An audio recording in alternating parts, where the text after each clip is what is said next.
Okay, we're gonna get started, and then as people come into the waiting room, I'll have to stop and let them in. But we're just gonna get started. This Zoom meeting is going to be recorded and posted on the North Dakota Homeschool Association YouTube channel for future reference, and for those whoever would be interested in this information and can't make it today. So we're just going to get started. So my name is Liz Buck. Most of you that are here live today actually obviously know me. So, but I'll just introduce myself a little bit for anybody that might be viewing this in the future that doesn't know who I am. So we have been homeschooling for almost 18 years. We have 3 boys. We haven't always used classical conversations, but we started using it when my oldest, who's now currently 22 and in the adult world, when he was in 7th grade. So up until that point, my kids were always homeschooled, but we didn't use classical conversations.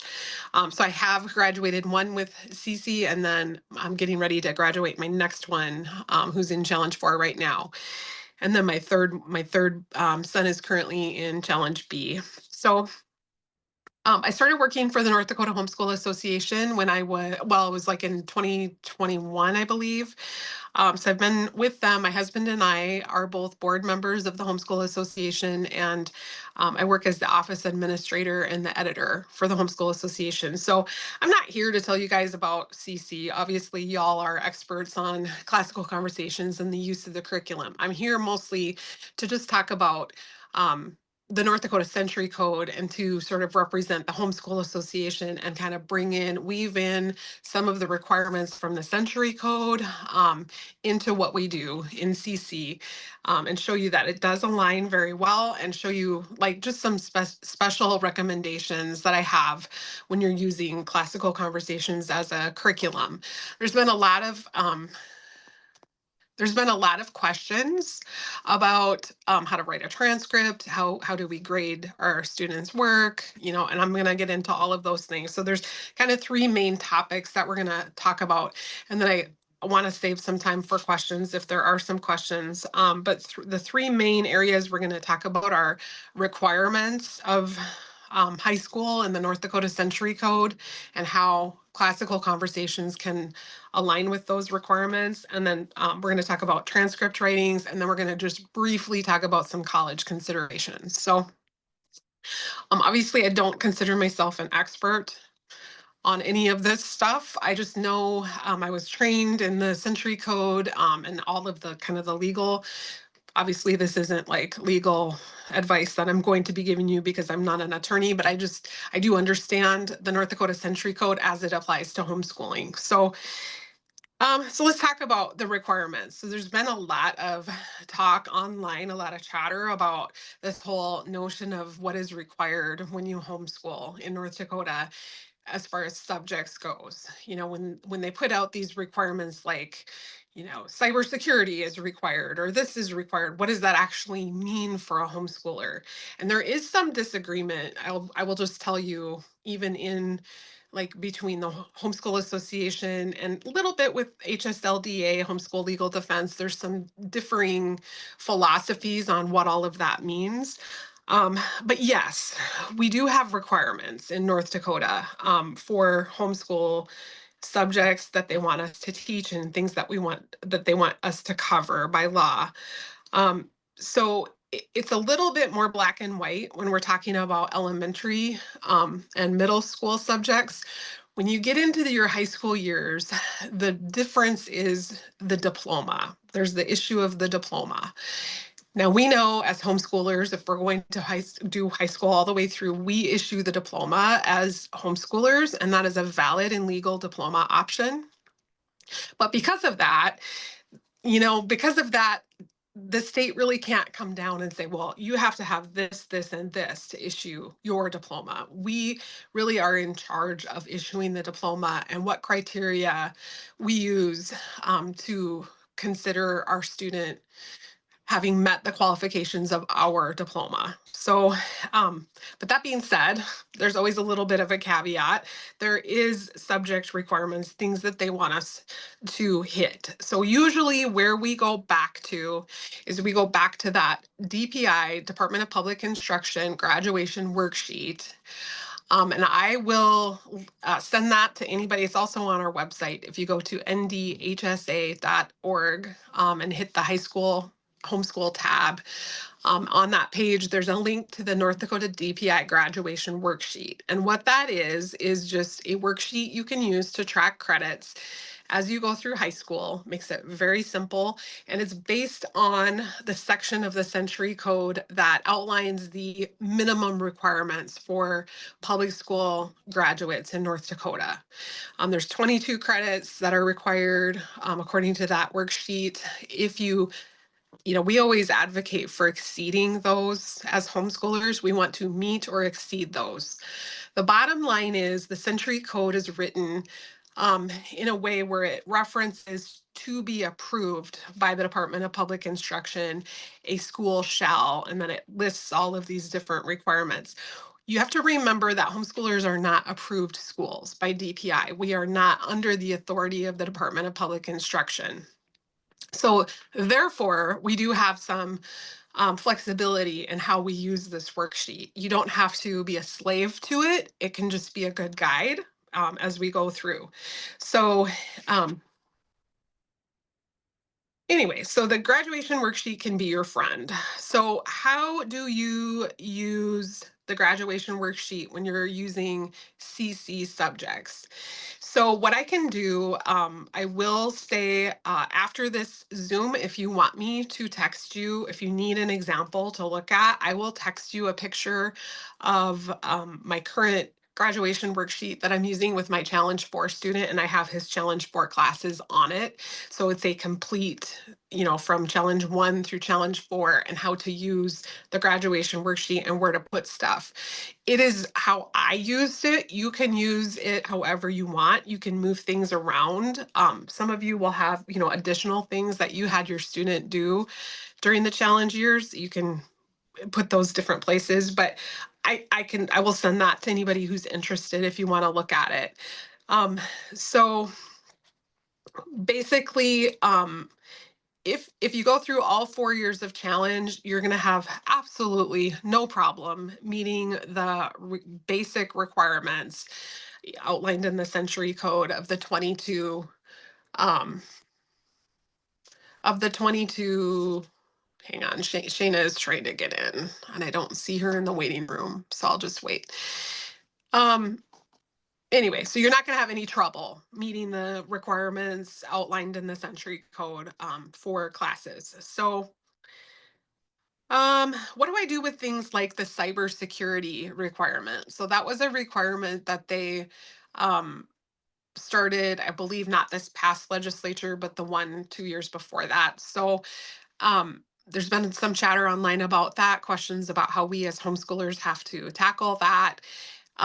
Really, the law is written very open-ended when it comes to that requirement. And as all subjects are pretty open-ended, they leave it up to the parent and the parent's discretion as to how they want to cover each of these topics, or each of these subjects. So cybersecurity is no different in that regard. Cybersecurity, I mean, you could make an argument that if you're talking to your kids about safety online, you're talking about, what constitutes a scam, you're giving them suggestions about what are solid website sources to use, for their schoolwork. You're covering the requirement of that cybersecurity requirement. Other people have actually purchased curriculum and used it. I heard one person that used their husband's work training on cybersecurity and just had their students sit in on it and was going to use that as to fulfill that requirement. So it's really up to you. However you want to address that, you totally can tackle that. So also there's things like the North Dakota Okay, there's things like the North Dakota civics test that you'll see that on the graduation worksheet. Sometimes homeschoolers freak out about that. Do I have to take that? No, you don't. Unless, there's always a caveat, unless you are trying for, hi Shayna, unless you're trying for the North Dakota scholarship, then that becomes more of an issue. So North Dakota scholarship, that will, if you're trying for the North Dakota scholarship, it's a, it's a great thing. But that will definitely add to the hoops that you have to jump through. Kathy Miller, I'm sure most of you know who Kathy is, and she leads the North Dakota Homeschool High School page on Facebook. She would be a great source if you have any questions about the North Dakota scholarship. Also, like when you pull up the North Dakota graduation worksheet, the DPI worksheet, there'll be 2 pages to that. When you download it, the first page is the worksheet that I'm referencing, and then the second page is all of the requirements of the North Dakota scholarship. So you can just go through there, and it's like a little checklist, and you can check off the items when you've obtained them. So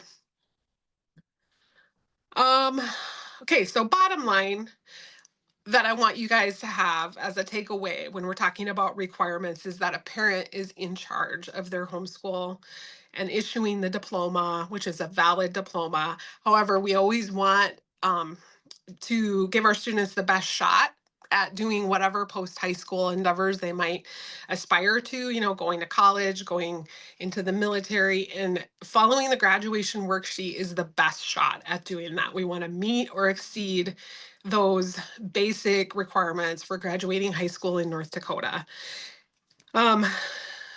So, okay, hopefully that covers most of that. Also, I will say too, here's my other soapbox.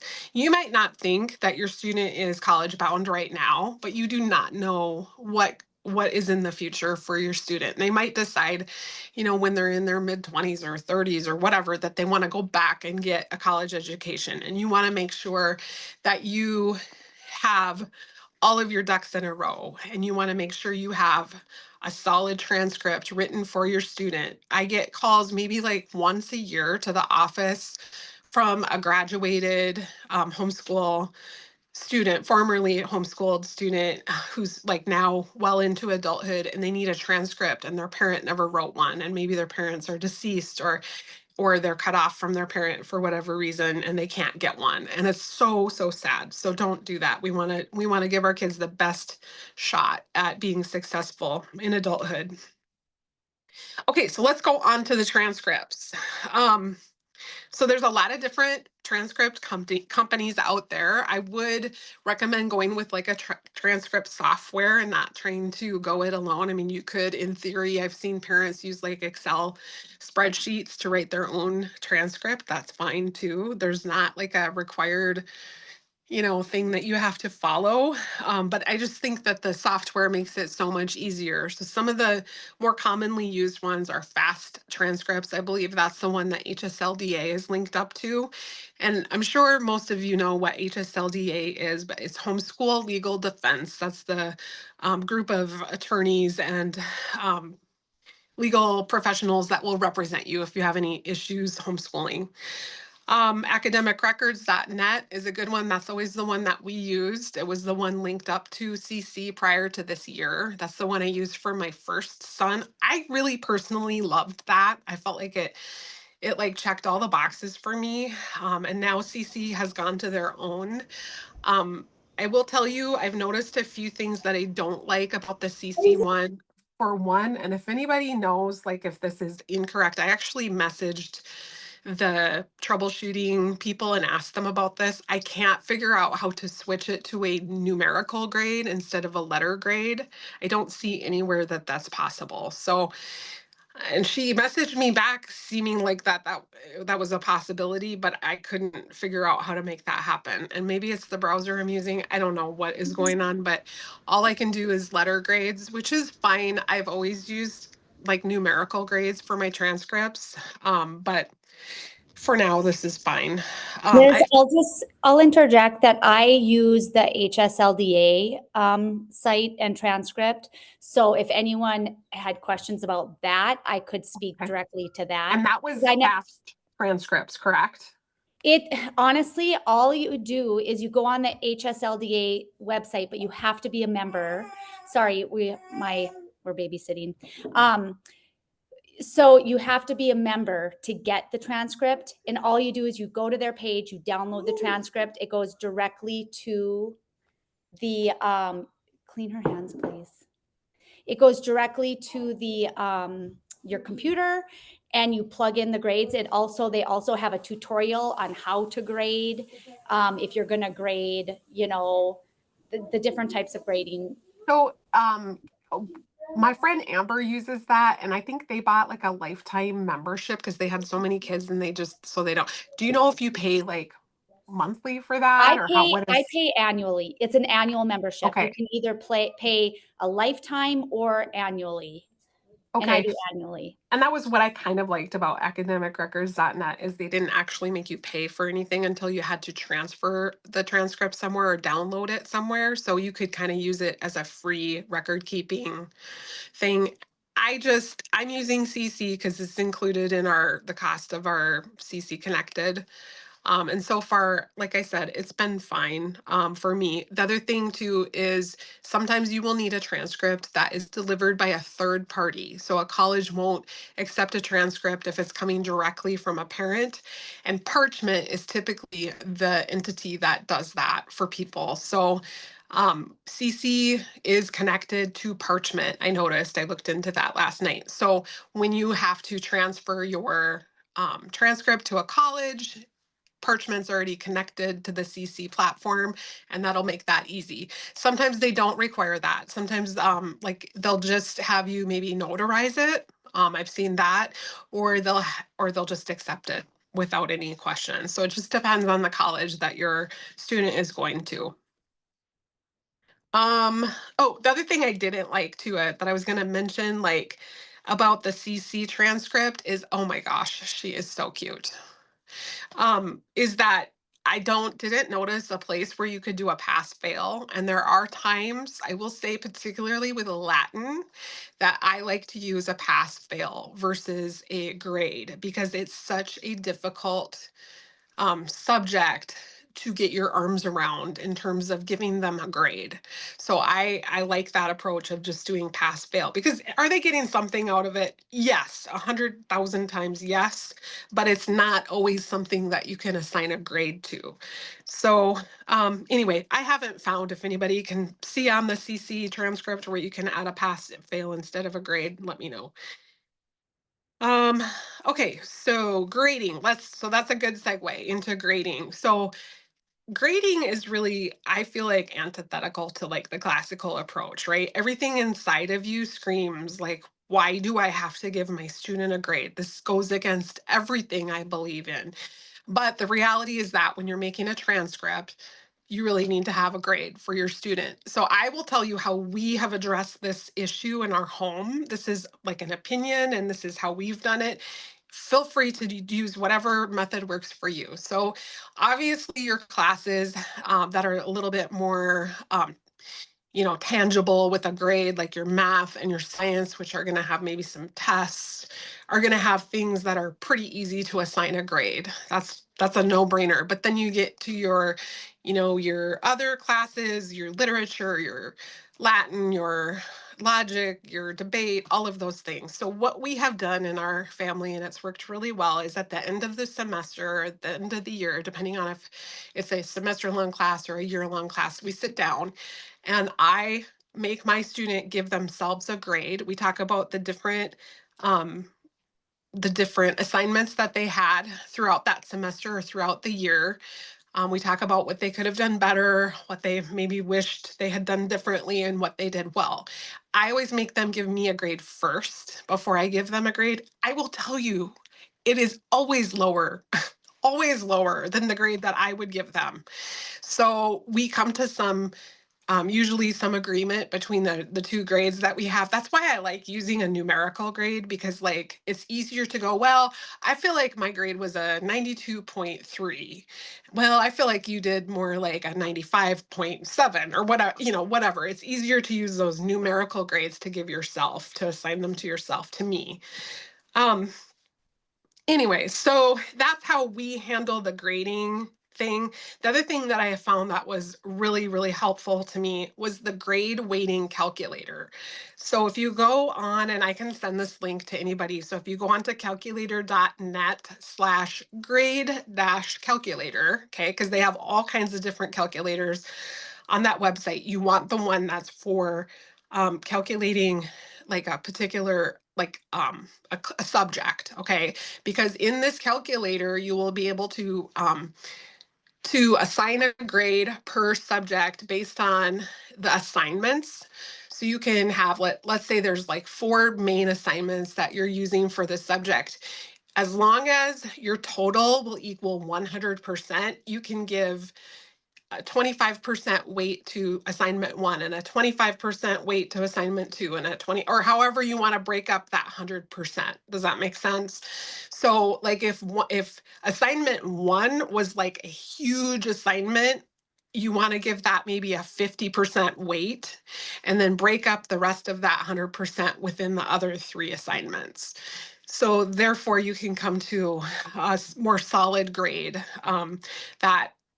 that reflects, if there was a really heavy assignment, which often in CC, there's like 1 or 2 capstone projects that are really important. You want to give those grades like a heavier weight. So that is how I've done that for grading by subject. Let me know if you have any questions about that. I've thought that was really helpful in the past. Um, let's talk briefly too about credit hours. So um, what we have always used historically for figuring out how many credit hours a subject is we just use the general rule. If a class lasts for a year, you give them 1 credit hour. If it lasts for a semester, you give them half a credit. Now, there's other people out there that are very, don't think that's a good method to use, and they get into the woods on dividing up your time into, and you can totally do that. That's totally fine. It's up to you, however you want to tackle that. I feel like personally, when you're homeschooling, you're never just sitting in a classroom logging hours like you are in public school. It's a different type of animal that we're trying to classify here. So I think that the year long for 1 credit and semester long for half credit works perfect. So in reality, so just so you guys know this, and you may not, you may also know this, but how the public schools determine their credit hours is it's 120 hours of instructional time per credit hour. It's 150 for CTE credit, so that's career and technical education, or sciences with a lab, so a little bit more. So like I said, as homeschoolers, are we sitting there and logging all of our hours? Not typically. So, and we don't have to do that. Nobody is ever, I promise you, going to ask you how you arrived at your credit that you issue your student. And if they do, you can always call the North Dakota Homeschool Association and we'll run interference for you. So transcripts can be very unique. You can do a lot of fun things with your transcript to make it unique to your family. I encourage you to name your homeschool. Ours is called Veritas Academy. So that is what's on our transcript. That's what goes out to all of the colleges that my kids apply to, and that's what's on their diploma too. So you can move things around as you see fit. So your electives, so when you pull up that DPI graduation worksheet, your electives are going to give you a lot of wiggle room to move things around. When you're doing CC, you're going to have an abundance of things like your English language arts credits. So some of those you can move down to your electives, like your what I counted like for Graham's, I'm just looking at Graham's. So his English language arts will be his American literature, composition, Shakespeare, British lit, and then ancient lit. And then anything else got moved down into the electives. Anything else like speech or debate, any of that got moved into the electives. You're also going to have an overabundance of your social studies credits when you use CC. So the ones I used were US history, US government, and economics. They do all of those in challenge. And then I also added Western cultural history and world history on my social studies. And I'm just looking to see if I added some others down into the electives. Anyway, so you're going to have, more than what you need for social studies, and you can always move those extra credits down into the electives. Your Um, Latin, obviously. one more thing. Maybe just while you're going over this, Liz, Yep. in the catalog on page 101, if anyone wanted to look at what they label their courses as, I feel like that is very helpful. And then, Mhm. like you said, you've got the social studies. There's an extra, there's more than they need. So tell me again how you said that, which ones you gave to them as a social studies credit and which ones you moved down. So basically, like, and I said this at the beginning, you might have missed it. I will send anybody that wants to see our transcript and our graduation worksheet. I'll send you a picture of it if you want to have it for your records just to see how I did it. You don't have to do it how I did it. But so you technically, according to the graduation worksheet, only need 3 units of social studies or 3 credit hours. So you get that easily with the US history, the half credit of US government and half credit of economics. They do both of those. And then I also added Western cultural history to that line, and then world history. So technically you only need 3. I have 4 in the social studies section. Um, Also, I will say this while I'm thinking about it. Don't be afraid to give your student an honors credit. When I feel like my kid has gone above and beyond a particularly dense and heavy subject, I give them an honors credit on their transcript. Contenders for that, I believe, are Western cultural history. To me, that one was like so dense and so difficult. And I felt like my son did a really great job with the assignments involved with that and kind of went above and beyond. So I gave him an honors credit for that. Another one was the American government in Challenge 1. That one was really dense and heavy too. And I felt like I can't remember if his grammar Isaac, but I gave them an honors credit for that. So have fun with that, like, and use that as an incentive for your student. It might be kind of fun for them to see, hey, mom thinks I did, honors level work for this, and you have every right to make that distinction. Okay. So that covers a little bit about grade weighting, how to determine credit hours. Transcripts can be subject based or they can be year based. Completely up to you if you want to put all of your, social studies together, all your English language arts, all your whatever, you can do it that way. I have always done yearly transcripts. I feel like it makes sense to me.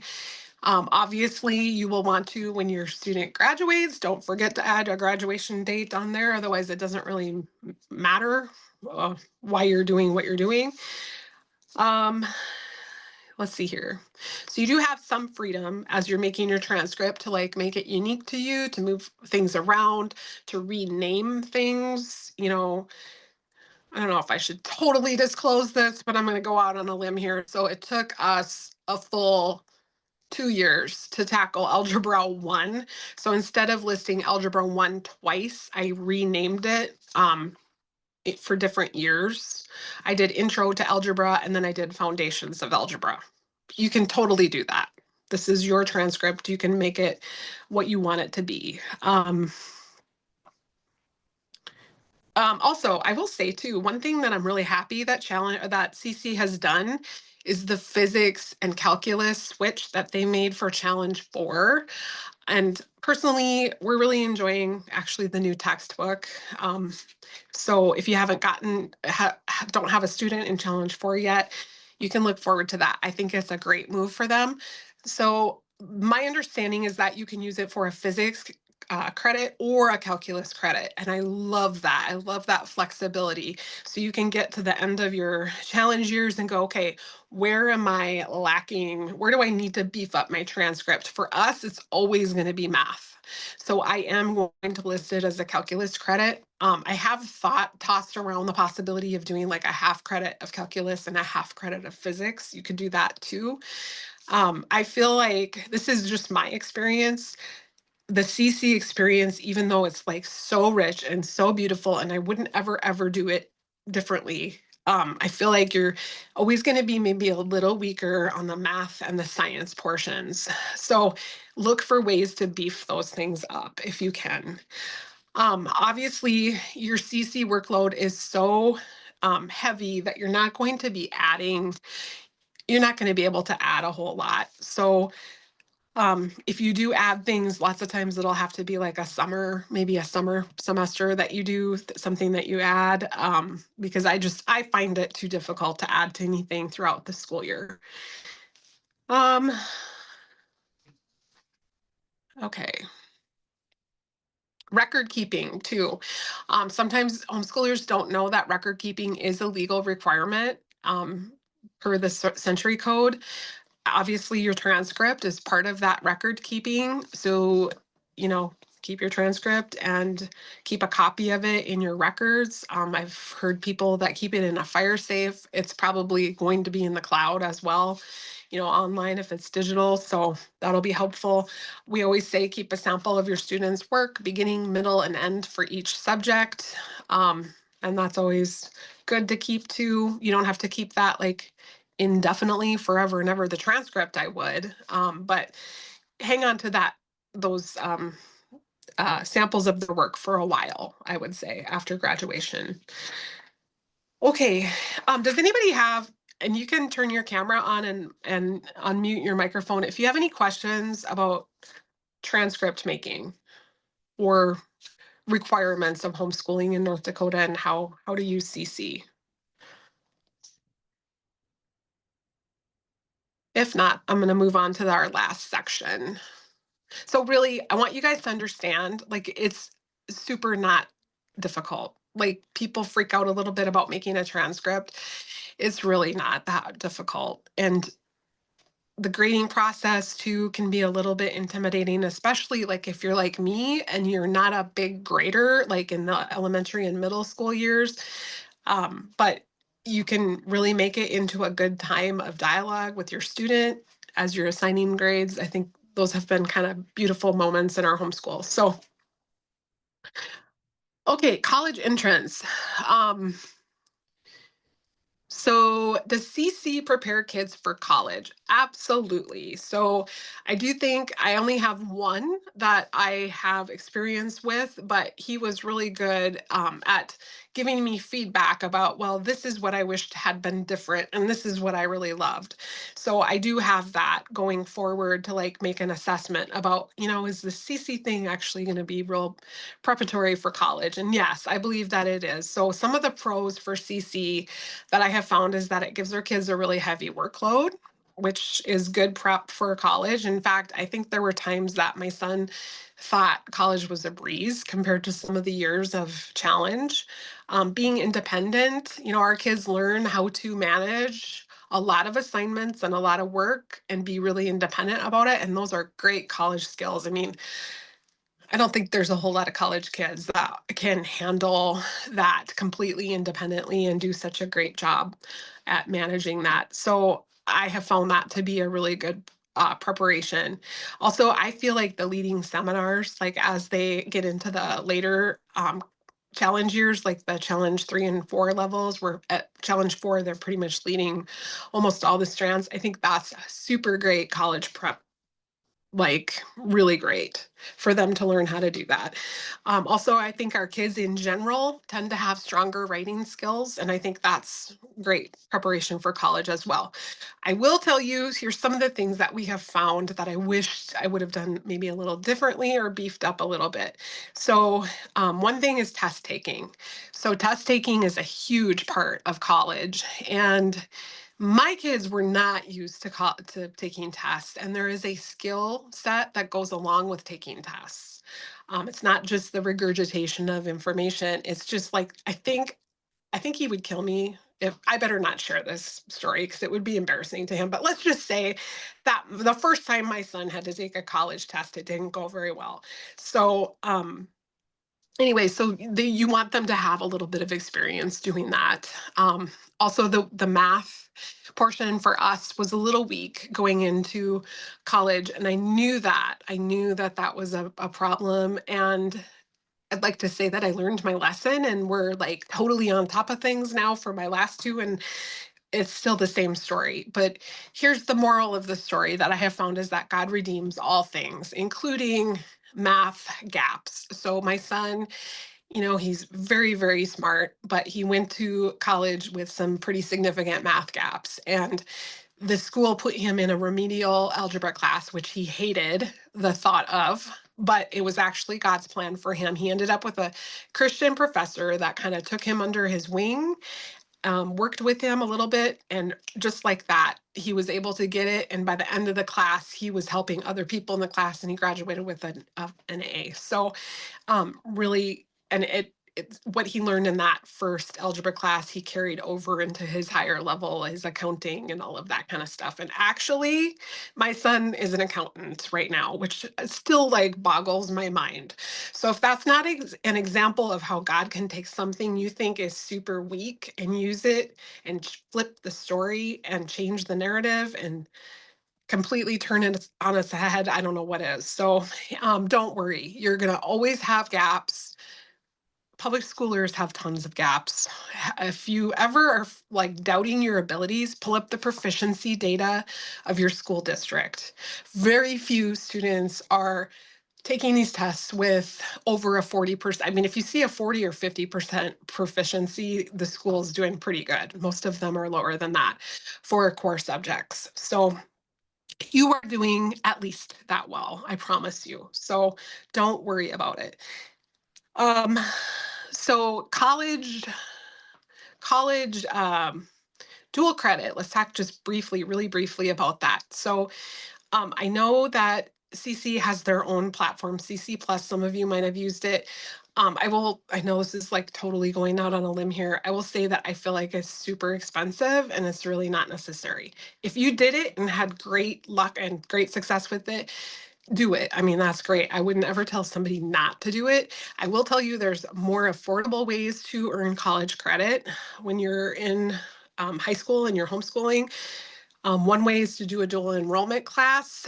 Most of those classes, there are some, I believe there are some technical schools, Williston comes to mind, that have give a prorated fee for their dual enrollment classes that is similar to what they offer public school students. I don't know if they're still doing that or not.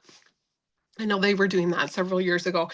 But two things to remember about a dual enrollment class. Number one, that grade will end up on your student's transcript. So if they don't do well, it could like drag down their GPA. And obviously you can't adjust that. You can't change that grade at all.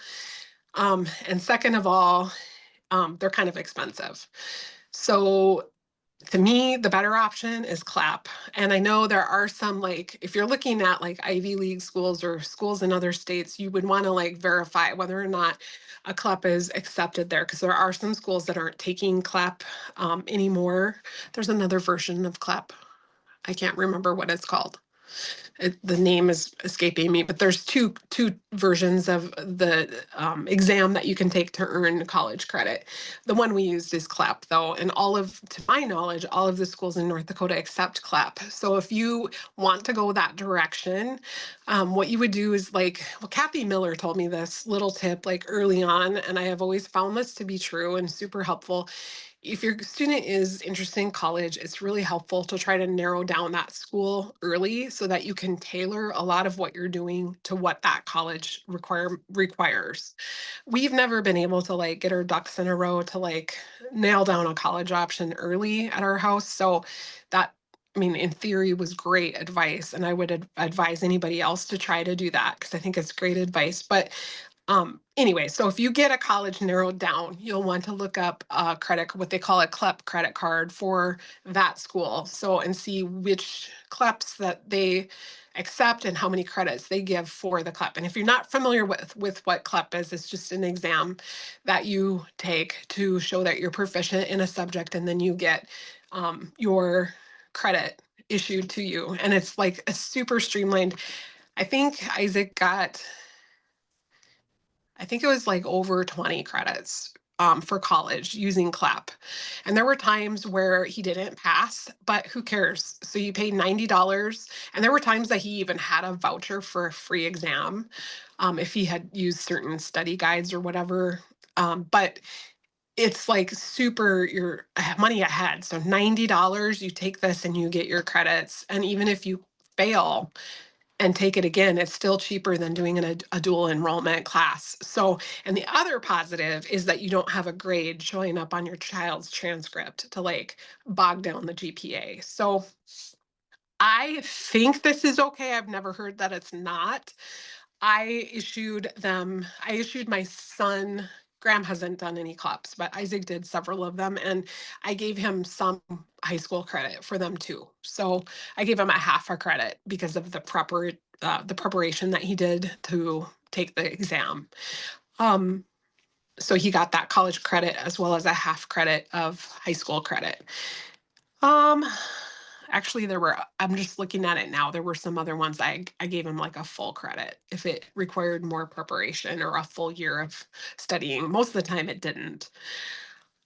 And also the other thing that I use CLEP for, like if there's a class that you're like a little bit like, do I really like, especially if you're going to an NDSU or like a secular college and you don't want your student to be taking those classes, like maybe a sociology class or a psychology class. I mean, you can have your own take on this, but I feel like those are maybe classes that would be breeding grounds for worldviews that maybe don't align with what your family aligns with. So those were the classes where I'm like, you know what, focus on those. Let's get those. He wasn't going to be doing anything career wise in those fields. Let's get those CLEPs done and out of the way.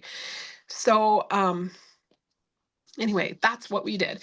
I will send you to like a copy of Isaac's transcript. Got his permission to do that. So if you want to look at his will be a little different because his class fell apart in challenge 2. So he didn't do challenge 2. He got bumped up to the next. So there's a challenge level missing in his. And what we did is we ended up graduating him early. It was during 2020 and that whole debacle. So his last semester, he went all the way through challenge 4, he finished challenge 4, and then his last year he focused on CLEPing. So that's what he did. And then he went to college in January. So that fall he focused on CLEPing and did all of that, and then went to college that fall a little bit early. So bear in mind that his transcript will look a little bit different than like what a typical one would look like. Now Graham's graduation worksheet, I can send you a copy of that if you're interested. That will look like a really typical, because he's done all of the levels of challenge in sequence. So, okay, does anybody I think that is everything that I wanted to cover. Does anybody have any questions?